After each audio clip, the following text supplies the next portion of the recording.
பிதாவாகிய கடவுளாலும் குமாரனாகிய கிறிஸ்து இயேசுவாலும் உங்களுக்கு கிருபையும் சமாதானமும் உண்டாவதாக.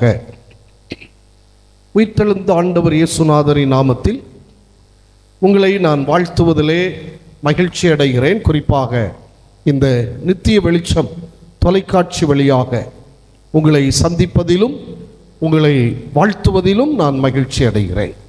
அன்புக்குரியவர்களே, இந்த நாளில் உங்களோடு நான் பகிர்ந்து கொள்ளப் போகிற ஒரு காரியம், உயிர்த்தெழுந்த ஆண்டவரால் வாழ்விலே ஆற்றல் பெறுதல் அல்லது மாற்றம் காணுதல் என்கிறதை நான் உங்களுக்கு சுட்டிக்காட்ட விரும்புகிறேன். Empowered by the risen Lord. உயிர்த்தெழுந்த ஆண்டவரால் என் வாழ்விலே நான் பெற்றுக்கொள்ளுகின்ற மாற்றம் அல்லது ஒரு பெரிய ஆற்றல். இயேசு கிறிஸ்துவின் உயிர்த்தெழுதல் வரலாற்றில் முக்கியம் வாய்ந்தது மட்டுமல்ல, இயேசு கிறிஸ்துவின் உயிர்த்தெழுதல் சில மாற்றங்களை உருவாக்கியது. என்ன மாற்றங்களை உருவாக்கியது என்பதை நாம் சிந்தனை செய்ய யோவான் சுவிசேஷம் 20வது அதிகாரத்தை நான் தெரிந்து கொள்ள விரும்புகிறேன். யோவான் சுவிசேஷம் 20ஆம் அதிகாரத்தினுடைய 11 முதல் இருக்கிற வசனங்களை நான் தெரிந்து கொள்கிறேன். 11 முதல் 23 வரைக்கும் இருக்கிற அந்த வசனங்களுக்குள் இருந்து சில காரியங்களை நான் உங்களுக்கு சுட்டிக்காட்ட விரும்புகிறேன். எனக்கு அன்பான ஆண்டவருடைய பிள்ளைகளே, இயேசுநாதருடைய உயிர்த்தெழுதலின் ஆற்றல் பலருடைய வாழ்விலே அது பெரிய மாற்றங்களை கொண்டு வந்தது என்பதை வேத புத்தகம் நமக்கு தெள்ளத் தெளிவாக சுட்டிக்காட்டி இருக்கிறது. அப்படி வேத புத்தகம் சொல்லி இருக்கிற மாற்றங்கள் என்ன என்பதைத்தான் நாம் இன்றைக்கு சிந்திக்க போகிறோம். முதலாவது நான் சொல்ல போகிற ஒரு காரியம், அழுது அங்கலாய்த்தவளுக்கு தம்முடைய வார்த்தையினால் ஆண்டவர் ஆற்றல் கொடுத்தார். ஒரு மாற்றத்தை அவள் வாழ்க்கையிலே கொடுக்கிறார் தம்முடைய வார்த்தையினால். யோவான் சுவிசேஷம் 20வது அதிகாரத்தில் நாம் படிக்கிற போது மரியாளை நாம் அங்கே படிக்கிறோம். இந்த மரியாள் செய்கிறது என்ன? அவள் 11வது வசனம் சொல்லுகிறது, மரியாள் கல்லறையின் அருகே வெளியே நின்று அழுது கொண்டிருந்தாள்.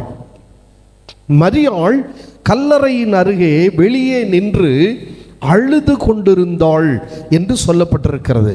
மட்டுமல்ல, 15வது வசனத்திலே இயேசு அவளை பார்த்து கேட்கிறார், ஸ்திரீயே ஏன் அழுகிறாய்?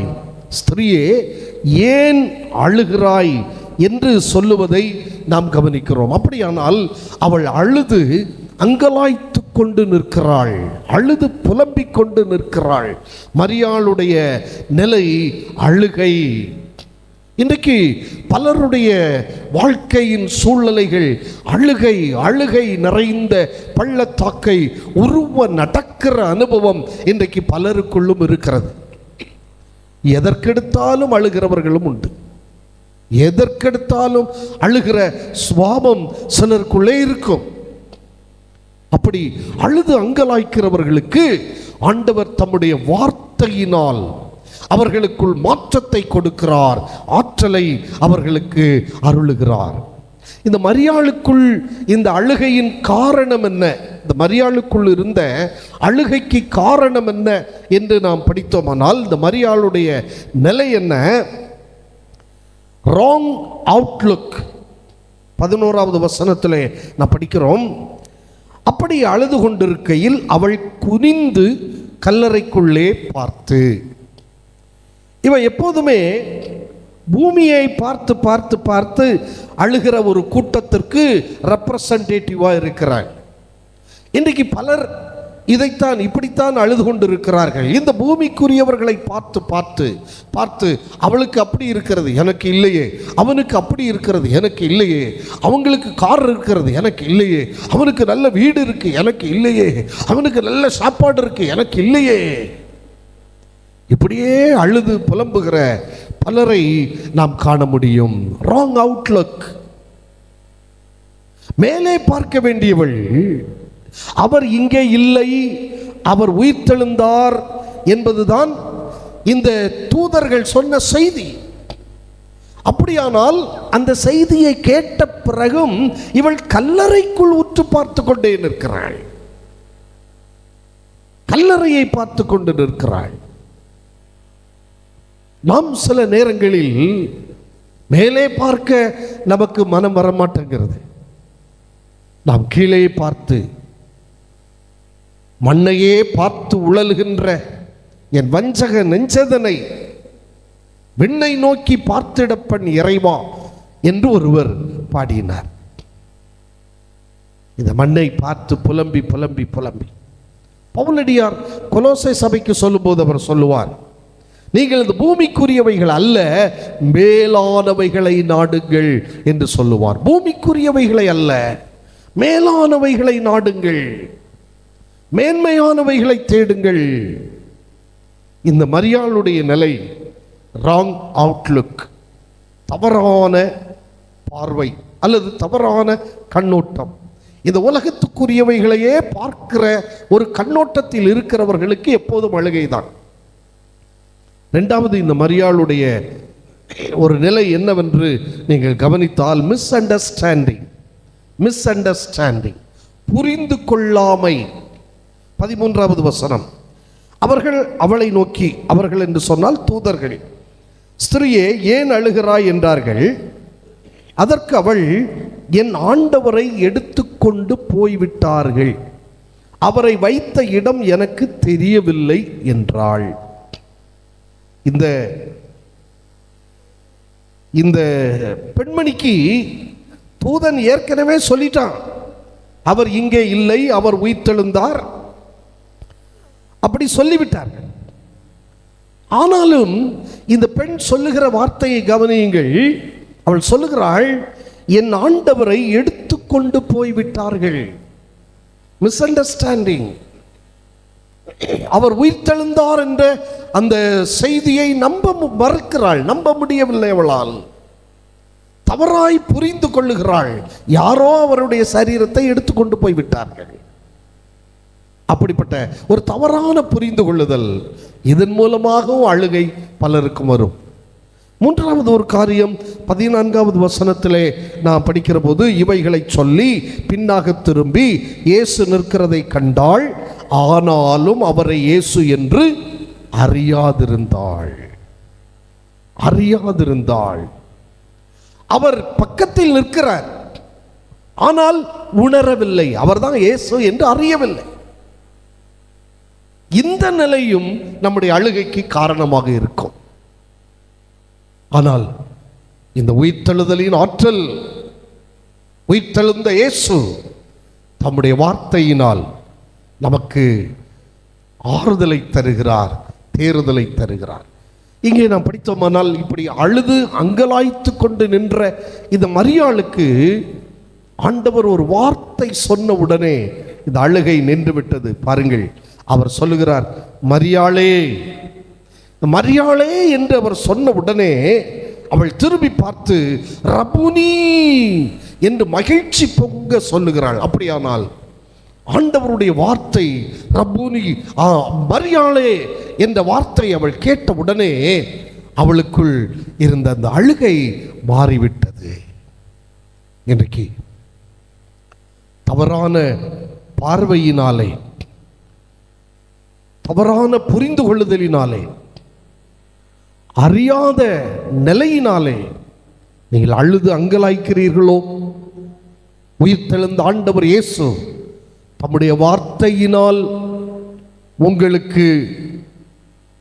உங்களை ஆற்றல் படுத்த அவர் வல்லவராயிருக்கிறார். உங்கள் அருகில் நிற்கிறார். அவரை திரும்பி பாருங்கள், அவரை உற்று பாருங்கள், அவர் சத்தத்தை கேளுங்கள். உங்கள் அழுகை மாறிப்போகும், உங்கள் அங்கலாய்ப்பு மாறிப்போகும், நீங்கள் ஜெயம் பெறுவீர்கள். இரண்டாவது காரியம், பயந்து நடுங்கி பதுங்கியிருந்த சீடர்களுக்கு காயம் காட்டி ஆற்றல் அருளினார். அழுது அங்கலாய்த்த மரியாளுக்கு வார்த்தையினால் ஆற்றல் அருளினார்.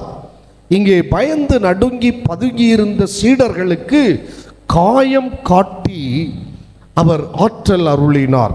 19வது வசனத்தை நாம் படிக்கிற போது, வாரத்தின் முதல் நாளாகிய அன்றைய தினம் சாயங்கால வேளையிலே சீஷர்கள் கூடியிருந்த இடத்தில் யூதர்களுக்கு பயந்ததினால் கதவுகள் பூட்டப்பட்டிருக்கையில், கவனிங்க, வாரத்தில் முதல் நாளாகிய அன்றைய தினம் சாயங்கால வேளையிலே சீஷர்கள் கூடியிருந்த இடத்தில் அவர்கள் யூதருக்கு பயந்தபடியினாலே கதவுகளை பூட்டி வைத்து கொண்டு உள்ளே பதுங்கி இருக்கிறார்கள்.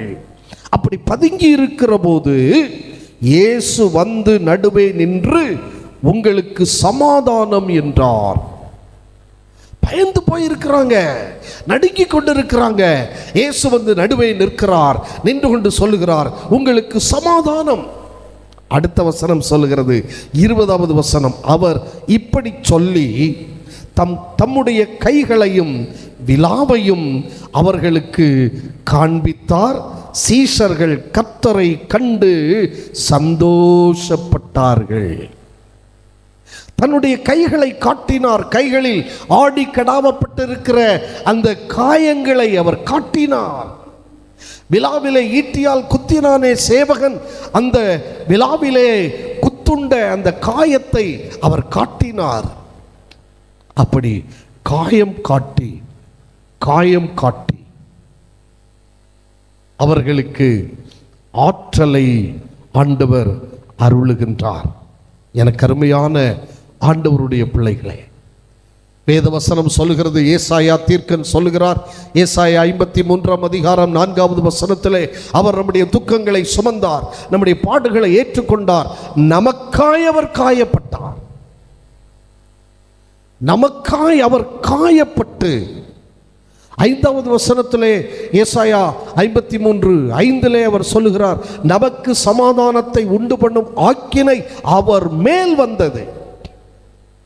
நம்முடைய காயங்களை அவர் ஏற்றுக்கொண்டார், அவர் காயங்களை சுமந்தார். அந்த காயங்களை நமக்கு காட்டி, உனக்காய் நான் காயப்பட்டிருக்கிறேன், உன்னை பாதுகாப்பதற்காய் நான் காயப்பட்டிருக்கிறேன், நீ பயப்படாதே, நீ கலங்காதே, திடன்கொள் என்று சொல்லுகிறார். எனக்கு அன்பான ஆண்டவருடைய பிள்ளைகளே, காயம் காட்டி நம்மை தேற்றுகிற கடவுள் நம்மோடு இருக்கிறார். தம்முடைய கைகளை காட்டுகிறார், விலாவை காட்டுகிறார். எண்ணி பாருங்கள், நாம் பயந்து நடுங்குகிற சூழ்நிலைகளில், நாம் இருட்டை கண்டால் பயப்படுகிறோம், ஒருவன் அப்படி மீசையை முறுக்கிக்கொண்டு உருமி விட்டால் பயப்படுகிறோம். எதற்கும் பயம், எல்லாம் பயம். ஆனால் இயேசுநாதருடைய உயிர்த்தெழுதலின் வல்லமை, அவர் தமது காயங்களை நமக்கு காட்டி, உனக்காய்த்தான் நான் இத்தனை பாடுகளை பட்டேன், இந்த காயங்கள் உனக்காக, உன்னை பாதுகாப்பதற்காக, உன்னை அரவணைப்பதற்காக, காயப்பட்ட என் கரத்தினால் நான் உன்னை அரவணைக்கிறேன், நீ திகையாதே, நீ கலங்காதே, நீ பயப்படாதே என்று சொல்லி ஆண்டவர் நம்மை தேற்றுகிறார். காயம் காட்டி நமக்கு ஆற்றலை அவர் அருளுகிறார். நிறைவாக ஒன்றை நான் சொல்லி முடிக்க விரும்புகிறேன். அருட்படிக்கு ஆயத்தப்படுத்த தூய ஆவியானவரை அருளி ஆற்றல் படுத்தினார். தூய ஆவியின் அருட்கொடைகளை அருளி ஆற்றல் படுத்தினார். 21, 22, 23 வசனங்கள் நமக்கு சொல்கிறது. இயேசு மறுபடியும் அவர்களை நோக்கி, உங்களுக்கு சமாதானம் உண்டாவதாக, பிதா என்னை அனுப்பினது போல நானும் உங்களை அனுப்புகிறேன் என்று சொல்லி அவர்கள் மேல் ஊதி பரிசுத்த ஆவியை பெற்றுக்கொள்ளுங்கள். எவர்களுடைய பாவங்களை மன்னிக்கிறீர்களோ அவைகள் அவர்களுக்கு மன்னிக்கப்படும், எவர்களுடைய பாவங்களை மன்னியாதிருக்கிறீர்களோ அவைகள் அவர்களுக்கு மன்னிக்கப்படாதிருக்கும் என்றார். நன்றாய் கவனியுங்கள். இயேசுநாதர் அவர்களுக்கு சொல்லுகிறார், அவர்கள் மேல் ஊதி பரிசுத்த ஆவியை பெற்றுக்கொள்ளுங்கள் என்று சொல்லுகிறார். அவர்களை இந்த உலகத்திற்குள் அனுப்புகிறார். எவர்களுடைய பாவங்களை மன்னிக்கிறீர்களோ அவைகள் அவர்களுக்கு மன்னிக்கப்படும், எவர்களுடைய பாவங்களை மன்னியாதிருக்கிறீர்களோ அவைகள் அவர்களுக்கு மன்னிக்கப்படாதிருக்கும் என்றார். உலகினுள் செல்லுங்கள். எப்படி செல்லுங்கள்? பரிசுத்த ஆவியானவரின் துணையோடு செல்லுங்கள். பரிசுத்த ஆவியானவரின் பலத்தால் செல்லுங்கள். அவரால் இடைகட்டப்படுங்கள். அப்போஸ்தலர் நடபடிகள் 1 அதிகாரத்தில் நாம் படித்தால் 1 அதிகாரம் 8 வசனத்திலே இயேசு சொல்லுக 1 அதிகாரம் 8 வசனத்திலே சொல்லப்பட்டிருக்கிறது, பரிசுத்த ஆவி உங்களிடத்தில் வரும்போது நீங்கள் பலனடைந்து எருசலேமிலும் யூதேயா முழுவதிலும் சமாரியாவிலும் பூமியின் கடைசி பரியந்தமும் எனக்கு சாட்சிகளாயிருப்பீர்கள் என்றார். இயேசு பரமேறி செல்வதற்கு முன்பு சீஷர்களுக்கு அவர் சொன்ன வார்த்தை அது. பரிசுத்த ஆவி உங்களிடத்தில் வருவார். பரிசுத்த ஆவியானவர் உங்களிடத்தில் வரும்போது நீங்கள் பலனடைவீர்கள். நீங்கள் பலனடைவது மட்டுமல்ல, பலனடைந்து நீங்கள் சாட்சிகளாயிருப்பீர்கள். எங்கெல்லாம்? எருசலேமிலே சாட்சி, யூதேயா முழுவதிலும் சாட்சி, சமாரியாவிலே சாட்சி, பூமியின் கடைசி பரியந்தம் எனக்கு சாட்சிகளாய் இருப்பீர்கள் என்று அவர் சொன்னார். அந்த வார்த்தையை கவனியுங்கள். எனக்கு சாட்சிகளாய் இருப்பீர்கள். ஆண்டவருக்கு சாட்சி பகருவீர்கள். அப்படியானால் ஒரு அருட்பணிக்கு இவர்களை ஆயத்தப்படுத்துவதற்கு ஆண்டவர் பரிசுத்த ஆவியின் வல்லமையை அவர்களுக்கு அருளி அவர்களை ஆற்றல் படுத்துகிறார். எனக்கு அன்பான ஆண்டவருடைய பிள்ளைகளே, ஒன்றை நாம் புரிந்து கொள்ள வேண்டும். உயிர்த்தெழுதலின் ஆற்றல், உயிர்த்தெழுந்த ஆண்டவரின் ஆற்றல் நம்முடைய வாழ்க்கையிலே சில மாற்றங்களை தருகிறது. நம்முடைய வாழ்வு சூழ்நிலைகளை அது மாற்றி அமைக்கிறது. என்ன மாற்றங்கள்? நாம் அழுது அங்கலாய்த்து புலம்பிக் கொண்டிருக்கிற போது, கவலைப்பட்டு கண்ணீர் சிந்தி நாம் துயருற்று இருக்கிற போது ஆண்டவர் தம்முடைய வார்த்தையை அனுப்பி நம்மை தேற்றுகிறார், நம்மை திடப்படுத்துகிறார். நாம் செய்ய வேண்டிய காரியம் ஒன்றுதான். தவறான பார்வையை மாற்றி நாம் உன்னதத்திற்குரியவைகளை, மேன்மைக்குரியவைகளை, மேலானவைகளை, பரத்துக்குரியவைகளை நாம் தேட வேண்டும், நாட வேண்டும். அது நாம் செய்ய வேண்டிய காரியம். முதலாவது, கடவுளுடைய ராஜ்யத்தையும் அவருடைய நீதியையும் தேடுங்கள், அப்பொழுது இவைகளெல்லாம் உங்களுக்கு கூட கொடுக்கப்படும் என்று மத்தேயு எழுதி வைத்திருக்கிறார். ஆனால் லூக்கா எழுதும்போது என்ன எழுதுகிறார் என்றால், லூக்கா 12 அதிகாரம் அதில் அவர் எழுதுகிறார் 31 வசனத்திலே, தேவனுடைய ராஜ்யத்தையே தேடுங்கள். அந்த வார்த்தை கவனியுங்கள். தேவனுடைய ராஜ்யத்தையே தேடுங்கள், வேறொன்றையும் தேட வேண்டாம்.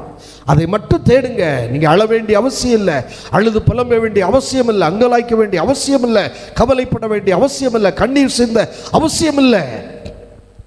ஆண்டவர் தம்முடைய வார்த்தையை அனுப்பி உங்களை திடப்படுத்துகிறார், ஆற்றல் படுத்துகிறார், உங்கள் சூழ்நிலைகளை மாற்றி அமைக்கிறார்.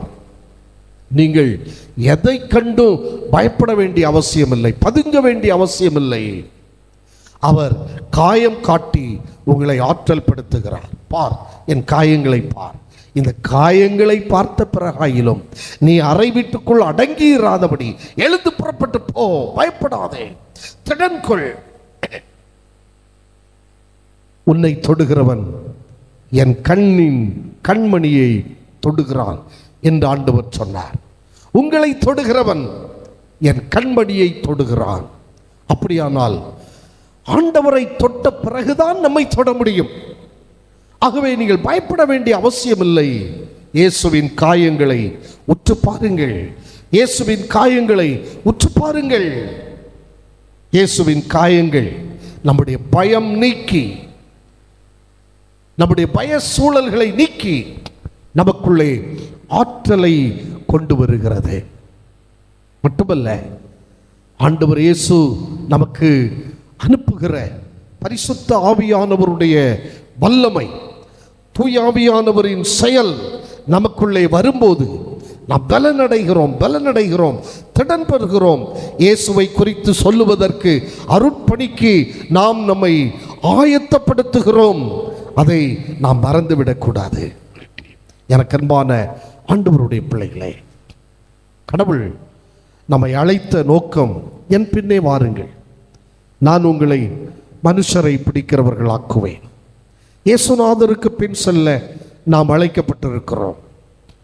இதிலே பல தயக்கங்கள் நமக்கு வரலாம், பாடுகள் வரலாம், போராட்டங்கள் வரலாம், பிரச்சனைகள் வரலாம். எந்த சூழ்நிலை வந்தாலும் இயேசுவின் கரங்கள் நம்மை தேற்றுகிறது, நம்மை திடப்படுத்துகிறது, நமக்கு ஆறுதலை தருகிறது, சமாதானத்தை கொண்டு வருகிறது. அது நம்மை நிலைநிறுத்த வல்லது. இந்த மாற்றங்களை உயிர்த்தெழுந்த வல்லமை, உயிர்த்தெழுந்த ஆண்டவர் நமக்குள்ளே தருகிறார் என்பதை மறந்து விடாதிருங்கள். எனக்கன்பானவர்களே, வாக்களித்த தேவனை நீ பாடிக்கொண்டாடு, வாக்களித்த தேவனை நீ பாடிக்கொண்டாடு, ஊக்கமான ஆவி உன்னை தாங்க மன்றாடு, ஊக்கமான ஆவி உன்னை தாங்க மன்றாடு, சோர்ந்து போகாதே மனமே, சோர்ந்து போகாதே, சோர்ந்து போகாதே மனமே, சோர்ந்து போகாதே. துன்பங்கள் தொல்லைகள் உன்னை சூழ்ந்து கொண்டாலும், துன்பங்கள் தொல்லைகள் உன்னை சூழ்ந்து கொண்டாலும், அன்பர் உன்னை தேற்றும் நேரம் ஆனந்த மல்லோ, அன்பர் உன்னை தேற்றும் நேரம் ஆனந்த மல்லோ, சோர்ந்து போகாதே மனமே, சோர்ந்து போகாதே. சோதனைகளை ஜெயிப்போன் பாக்கியவானல்லோ, சோதனைகளை சகிப்போன் பாக்கியவானல்லோ. ஜீவ கிரீடம் சூடும் நேரம் என்ன பேரின்பம், ஜீவ கிரீடம் சூடும் நேரம் என்ன பேரின்பம், சோர்ந்து போகாதே மனமே, சோர்ந்து போகாதே, போராட சோர்ந்து போகாதே. அருமையான ஆண்டவருடைய பிள்ளைகளே, வாழ்க்கையிலே சோர்ந்து துவண்டு விடாதிருங்கள், அழுது அங்கலாய்த்து மாய்த்து விடாதிருங்கள். ஆண்டவரை நோக்கி பாருங்க. உயிர்த்தெழுந்த ஆண்டவர் உங்களுக்குள் தம்முடைய வார்த்தையை அனுப்பி, தம் காயங்களை காட்டி, பரிசுத்த ஆவியானவரை உங்களுக்குள் அனுப்பி உங்களை திடப்படுத்த அவர் வல்லவராயிருக்கிறார். கண்களை மூடி ஆண்டவரை நோக்கி நாம் ஜெபிப்போமா? நாம் எல்லாரும் ஆண்டவரை நோக்கி ஜெபிப்போம். ஆண்டவரே, என் வாழ்க்கை அழுகை நிறைந்த வாழ்க்கையாயிருக்கிறது, புலம்பல் நிறைந்த வாழ்க்கையாயிருக்கிறது. ஆமென். அதை நிறைந்து நாம் ஆண்டவருக்கு நம்மை அர்ப்பணிப்போம். என்னுடைய அழுகையை மாற்றி போடும் ஆண்டவரே, என் புலம்பலை மாற்றி போடும் ஆண்டவரே, என் கண்ணீரை துடைத்தருளும் ஆண்டவரே. ஆண்டவரை பார்த்து நாம் கேட்போம், ஆண்டவரை பார்த்து கேட்போம். அழுது அங்கலாய்த்து புலம்பிக் கொண்டிருப்பதை நிறுத்திவிட்டு இயேசுவை நோக்கி பார்ப்போம். உயிர்த்தெழுந்த இயேசுவை நோக்கி பார்ப்போம். பயந்து நடுங்கி ஒளிந்து கொண்டிருக்கிறது போதும். கம் அவுட், வெளியே வாருங்கள், வெளியே வாருங்கள். அறை வீட்டுக்குள் முடங்கி போனது போதும். உயிர்த்தெழுந்த இயேசுவை நோக்கி பாருங்கள். அவர் காயங்களை உற்று பாருங்கள். அவருடைய காயத்தின் தழும்புகள், அவருடைய காயத்தின் தழும்புகள் நம்மை குணமாக்க வல்லது, நம்மை குணப்படுத்த வல்லது, நம்மை தேற்ற வல்லது. எல்லாவற்றுக்கும் மேலாய் பரிசுத்த ஆவியானவர் நம்மோடு இருக்கிறார். நம்மை திடப்படுத்துவதற்கு, நம்மை வலுப்படுத்துவதற்கு, தேற்றுவதற்கு அவர் நம்மோடு இருக்கிறார். இந்த உணர்வோடு உயிர்த்தெழுந்த இயேசுவை நாம் நோக்கி பார்ப்போமா? கண்ணீரெல்லாம் துடைப்பார், கண்மணி போல் காப்பார். கண்ணீரெல்லாம் துடைப்பார், கண்மணி போல் காப்பார். கார்மேகம் போன்ற கஷ்டங்கள் வந்தாலும் கருத்துடன் உன்னை காத்திடவே. கார்மேகம் போன்ற கஷ்டங்கள் வந்தாலும் கருத்துடன் உன்னை காத்திடவே. இயேசு அழைக்கிறார், இயேசு அழைக்கிறார். ஆவலாய் உன்னை தம் கரங்கள் நீட்டி இயேசு அழைக்கிறார். ஆவலாய் உன்னை தம் கரங்கள் நீட்டி இயேசு அழைக்கிறார். இயேசு அழைக்கிறார். அருமையான கர்த்தருடைய பிள்ளையே, உன் கண்ணீரை துடைப்பதற்கு இயேசு உன் அருகிலே வந்து நிற்கிறார். உன் கவலையை போக்குவதற்கு இயேசு உன் அருகிலே வந்து நிற்கிறார். அவரை நோக்கி பார், அவரை நோக்கி பார். அவரை நோக்கி பார்த்தவர்கள் பிரகாசமடைந்தார்கள், அவர்கள் முகங்கள் வெட்கப்படவில்லை. நீ அழுது அங்கலாய்த்து கொண்டிருக்கிறாயோ? பயந்து நடுங்கிக் கொண்டிருக்கிறாயோ? கலங்காதே, கலங்காதே. உயிர்த்தெழுந்த இயேசுவை நோக்கி பார். அவர் உன் அழுகையை மாற்ற வல்லவர், உன் கண்ணீரை துடைக்க வல்லவர். உன் அருகிலே அவர் நிற்கிறார், உன் அருகிலே நிற்கிறார். அவரை நோக்கிப்பார், அவரை நோக்கிப்பார். அவரை நோக்கி பார்த்தவர்கள் பிரகாசம் அடைந்தார்கள் என்று வேதம் சொல்லி இருக்கிறது. அவரை நோக்கிப்பார். உன் கண்ணீர் எல்லாம் அவர் துடைப்பார், உன் கவலைகளை எல்லாம் அவர் போக்குவார், உன் கஷ்டங்களை மாற்றுவார். உன்னை அவர் கைவிடாத நேசர், உன்னை அவர் கைவிடாதிருப்பார், உன்னை கைவிடாதிருப்பார். எனக்கு அன்பான தேவ பிள்ளையே, இயேசு உன்னை ஆசீர்வதிக்க விரும்புகிறார். அவருக்கு அர்ப்பணிப்பாயா? அவருக்கு அர்ப்பணிப்பாயா? எங்கள் அன்பின் ஆண்டவரே, உம்மை நோக்கி பார்த்து நிற்கிற உமது பிள்ளைகளுக்கு மனம் இறங்கும் ஆண்டவரே, மனம் இறங்கும் அப்பா. அழுது அங்கலாய்த்து கொண்டிருக்கிற உம்முடைய பிள்ளைகளுக்கு ஆண்டவர் உம்முடைய வார்த்தையினால் உம்முடைய ஆற்றலை கொடுத்து அவர்களை திடப்படுத்துவீராக. உம்முடைய கிருபையை அவர்களில் பெருக பண்ணுவீராக. அவர்கள் அழுகையை மாற்றி போடும் ஆண்டவரே, கண்ணீரை துடைத்தருளும் அப்பா, கவலைகளை தீர்த்தருளும் ஆண்டவரே. ஆண்டவரே, காலமெல்லாம் பயந்து பயந்து வாழ்ந்து கொண்டிருக்கிற உம்முடைய பிள்ளைகளுக்கு பயப்படாதே, நான் உனக்கு துணை நிற்கிறேன், என் காயங்களை உற்றுப்பார், என் காயங்கள் உன்னை தேற்றும் என்று சொல்லி அவர்களை திடப்படுத்துவீராக, திடப்படுத்துவீராக. உம்முடைய காயத்தின் தழும்புகள் ஆண்டவரே எமது பிள்ளைகளை வலுப்படுத்துவதாக.